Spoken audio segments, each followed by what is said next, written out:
Hello मेरी YouTube family, कैसे हो आप सब। तो आज की ब्लॉगिंग मैंने रात को स्टार्ट किया है क्योंकि रात को बहुत बारिश हो रही थी और बारिश में ही देखो बारात जा रही थी। जैसे शादियों का सीज़न शुरू हो रखा है तो अब शादियां तो लोगों ने करनी है ना, चाहे बारिश आ रही हो तो चाहे आंधी तूफान आ रहा हो, वो नहीं रुकता। तो देखो कितनी अच्छी बारात इन्होंने ऐसे सजाई हुई है, यानी कि दिए लाइटें ले लेके चल रहे हैं। कितनी प्यारी लग रही थी, बहुत बढ़िया ये लग रही थी। और इतना शोर मचा हुआ था ना, बहुत ज़्यादा। मैं कहती हूँ मंदिर के पास मेरा घर है, मेरे को रोज़ बारात कोई ना कोई नज़र आती है और रोज़ ही इधर बैंड बाजे बजते ही रहते हैं, इतना यहाँ पे शोर मचा रहता है। और बारिश होने की वजह से तो मेरे हस्बैंड के तो वैसे ही ज़ुकाम वगैरह हो गया था बहुत ज़्यादा, तो उनकी तबीयत वैसे ही ख़राब हो गई क्योंकि मौसम एकदम से इतना ठंडा हो गया ना कि बहुत ज़्यादा। तो मैंने कहा अब मैं क्या करूं, मुझे कुछ समझ नहीं आ रहा था। तो फिर मैंने सोचा इनको बेसन का हलवा बना के देती हूँ, वही ठीक रहेगा इनके लिए, क्योंकि उससे क्या होता है ज़ुकाम हमारा ना बिल्कुल ठीक हो जाता है।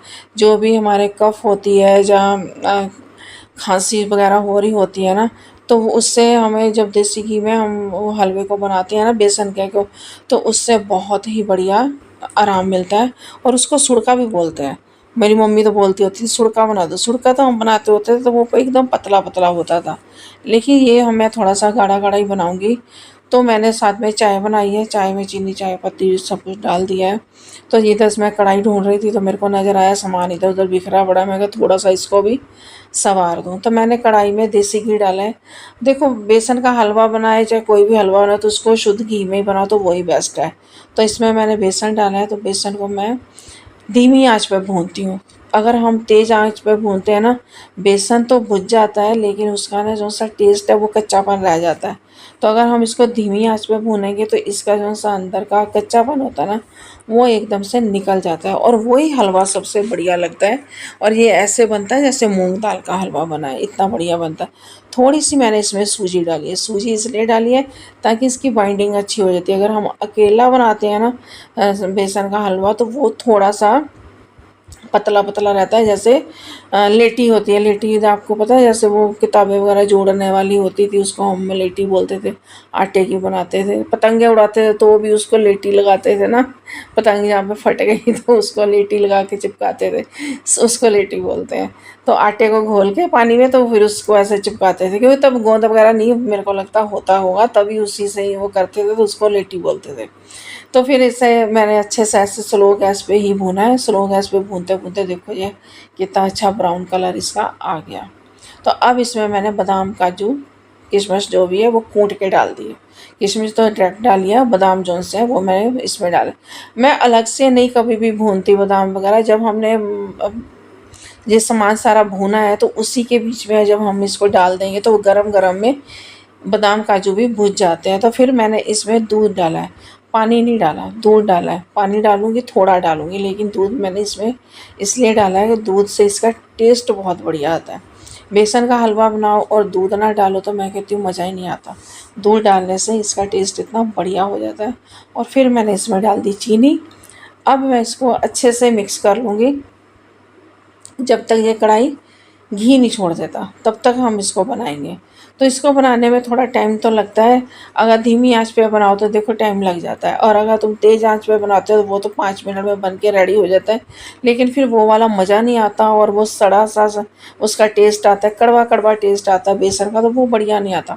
तो इस तरीके से जब हम स्लो गैस पे उसको बनाते हैं तो उसका बहुत ही बढ़िया टेस्ट आता है और बहुत परफेक्टली होता है।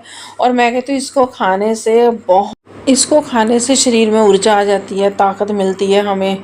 और कफ जो सा होता है हमारा वो एकदम से ठीक हो, छींकें आनी बंद हो जाती हैं, ज़ुकाम को राहत मिलती है। जैसे नोज़ ज़्यादा चो रही है, ज़्यादा नज़ला निकल रहा है तो उसको आराम मिलता है। तो ये बना के खाना बहुत ही बढ़िया होता है। तो मैं तो कहती हूँ किसी को भी ज़ुकाम वगैरह हो, सबसे पहले उनको ऐसे ही बेसन का हलवा बना के दे दो। अब हलवा बना था तो बाबा जी को भी भोग लगाना ज़रूरी था। पहले बाबा जी को भोग लगाया, फिर मैं अपने हस्बैंड को दिया। अब वो खा रहे हैं तो बोल रहे थे कि बहुत टेस्टी बना है। खाने में इतना अच्छा लगा कि बहुत ही उनको बढ़िया लगा। साथ में मैंने उनको चाय दी है। चाय के साथ भी खाओ आप, चाहे दूध के साथ खाओ, लेकिन खाओ ज़रूर, बहुत ही फ़ायदेमंद होता है ये। ये खा रहे थे तो मैं देख रही थी, इनके साथ बातें कर रही थी। यही एक हस्बैंड वाइफ का प्यार होता है। लाइफ और किस तरीके से चलती है, इसी तरीके से चलती है। अगर हम एक दूसरे के सुख दुख में खड़े हैं हस्बैंड वाइफ के, तो वो ही हमारी ज़िंदगी का एक आधार बन जाता है। उसी से हमारा जीवन आगे से आगे चलता रहता है। और अगर हम लड़ाई झगड़े करके तलाक ले लेते हैं, जहाँ हम यानी कि बहुत ज़्यादा ही क्लेश घर में रखते हैं, तो वो बिल्कुल बेकार ज़िंदगी हो जाती है। ना हम लेडीज़ मायके की रहती हैं, ना ससुराल की रह पाती हैं, तो वो हमारी लाइफ बिल्कुल बेकार हो जाती है। आजकल बहुत ही हो रहा है, लड़कियां जो सी एक एक बात अपनी माँ बाप को बताती है, और माँ बाप भी उनको शिक्षा नहीं दे पा रहे ढंग से, पता नहीं क्या है। तो जब देखो शादी हुए को अभी 1 साल भी नहीं होता और तलाक झट से हो जाता है। पता नहीं मुझे क्या ये प्रॉब्लम हो रही है कि आजकल रिश्ते निभ नहीं रहे जैसे हम लोगों के रिश्ते निभे थे। हमने इतने कष्ट सहे, इतने दुख सहे हैं, सास ससुर की भी सुनी है, पतियों की भी सुनी है, तो फिर भी हमने निभाया है। पता नहीं हम लोगों में ज़्यादा सहनशीलता थी, तो आजकल की लड़कियों में सहनशीलता है ही नहीं है। आजकल तो फिर भी ज़्यादा एज की लड़कियों से और लड़कों की शादी की जाती है, ताकि आपस में समझदार हो गए हैं, कोई कमाई कर रहा है, कोई कुछ है, तो अपनी ज़िंदगी को अच्छे से जी सकते हैं। तो हमारे टाइम में तो बहुत छोटी छोटी उम्र में शादियां हो जाती थी, तब भी हम निभाते थे। तो भी हमने इतना निभाया है कि मैं कहती हूँ बहुत ज़्यादा, आंसू भी बहाते थे, रोते भी थे, लेकिन फिर भी निभाते थे। अब पता नहीं उसको समझौता बोलते थे ज़िंदगी का या क्या बोलते थे, लेकिन हाँ, हमने तो प्यार किया अपने हस्बैंड के साथ, तो हम तो प्यार की वजह से ही पता नहीं मियाँ बीवी आपस में निभाते रहे हैं। यही है, हो सकता है, और हम क्या कह सकते हैं। लेकिन आजकल बहुत तलाक हो रहे हैं, इन तलाकों को रोकना चाहिए, अपने बच्चों को समझाना चाहिए कि नहीं, जितना हो सके निभाओ। अगर नहीं बिल्कुल ही एंड हो रहा है किसी चीज़ का, तो हम कहें कि हाँ अभी तलाक लेना ज़रूरी है। नहीं तो कोशिश यही करनी चाहिए कि हमें अपनी ज़िंदगी को आगे मिलजुल के चलानी चाहिए। छोटी छोटी बातों से लड़ाई नहीं करनी चाहिए, उनको हमें थोड़ा सा समझ लेना चाहिए। तो ये मैं जा रही थी, मेरा चश्मा बन गया था, तो मैंने उस दिन पहले नाप वगैरह दे के आई थी ना, अब बन गया था। तो वो मैडम का फ़ोन आया कि मैडम आके आप ना चश्मा ले जाओ। तो वही मैं लेने गई थी निकाह का। पहले ये मेरा टूटा हुआ चश्मा है जो मैंने लगा रखा है, तो ये मेरा एकदम से परफेक्ट उसने चश्मा बना के दिया, तो वो लेके आई हूँ। तो उसके बाद फिर मेरे को हुआ कि अब चश्मा लिया तो अब सब्जियाँ भी ले ही लूँ। जब मार्केट में आओ ना, तो फिर होता है कि कुछ ना कुछ ले ही जाऊँ। एक्चुअली में टमाटर ख़त्म हो रखे थे, तो मैंने कहा टमाटर लेने लगो, तो फिर और भी सब्जियां नज़र आ जाती हैं। तो जी फिर मैं रिलायंस गई थी। रिलायंस से मैं और मेरे हस्बैंड दोनों ही गए थे। रिलायंस से फिर हमने सब्जियां ली, और सब्जियां, मैं कहती हूँ सब्जियां बिल्कुल फ्रेश थी, लेकिन फिर भी वैसा टेस्ट नहीं आता जो पहले हम लोग सब्जियां बनाते थे ना, वो टेस्ट आता था। वैसा टेस्ट आजकल सब्जियों में है ही नहीं है। पता नहीं आजकल के मसाले हम ज़्यादा डालते हैं या क्या करते हैं, कुछ ना कुछ कहीं ना कहीं गड़बड़ तो हो रही है कि वो पहले वाला टेस्ट सब्जियों में नहीं रह गया। एक तो ये यूरिया खाद वगैरह डालते हैं, इससे भी प्रॉब्लम बहुत हो रही है ना सब्जियों में। सब्जियां कोई खा के किसी का पेट ख़राब हो रहा है, तो किसी को कुछ हो जाता है, किसी को लूज़ मोशन लग जाते हैं।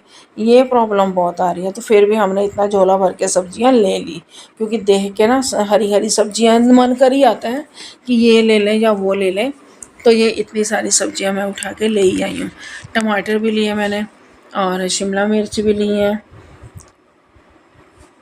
तो साथ में भिंडी भी ली है। भिंडी मेरे को थी कि मैंने कहा इसको भर के बनाऊंगी, लेकिन भिंडी भी फिर मैंने ली। तो शिमला मिर्च भी ले ली, और घिया भी ली। घिया के बगैर तो सरता ही नहीं है, वो तो नज़र आ ही जाती है, दूर से ही नज़र आती। जहाँ भी तुम देखो ना, ढेर घियों के ही पड़े होते हैं, तो वो पहले नज़र आती है, और कुछ नज़र आए ना आए।